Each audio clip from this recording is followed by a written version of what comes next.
Friends, మీకు ఈ video నచ్చితే లైక్ చేయండి, సబ్స్క్రైబ్ చేయండి. శౌర్య కళ్ళు నలుపుకుంటూ ఏడుస్తూ ఉంటుంది. ఇంతలో కార్తీక్, దీప వాళ్ళు అక్కడికి వచ్చి, ఏమైంది శౌర్య, ఎందుకు ఇలా ఏడుస్తున్నావు అని చెప్పేసి అడుగుతూ ఉంటారు.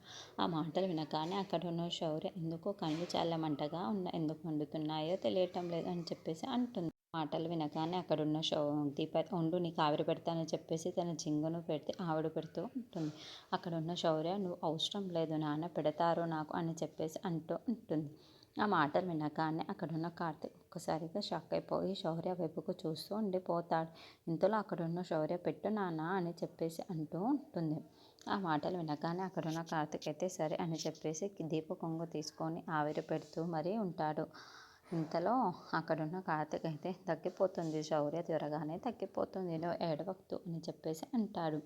అక్కడున్న కార్తీక్ అయితే, సరే ఇప్పుడు ఎలా ఉంది నీకు అని చెప్పేసి శౌర్యని అడుగుతూ ఉంటాడు. ఆ మాటలు వినగానే అక్కడున్న శౌర్య అయితే, ఇప్పుడు బాగా అయిపోయింది నాన్న, నువ్వు పెట్టావు కదా ఆవిరి, అందుకే నాకు బాగా అయిపోయింది, చాలా థ్యాంక్స్ నాన్న అని చెప్పేసి తనని గట్టిగా హక్ చేసుకుంటూ ఉంటాడు. అది చూడగానే అక్కడున్న కార్తీక్ చాలా సంతోషిస్తూ ఉంటాడు.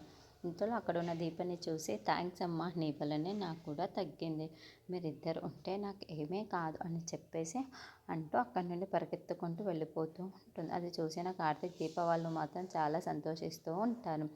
అక్కడున్న కార్తీక్ అయితే తన చెంగును వెంటనే వదిలేసి లేస్తూ ఉంటాడు. మనం శౌర్యని చాలా జాగ్రత్తగా చూసుకోవాలి, తనని బాధ పెట్టకుండా ఎప్పుడు మనం కలిసి ఉండేటట్లే ఉండాలి దీప అని చెప్పేసి అంటాడు.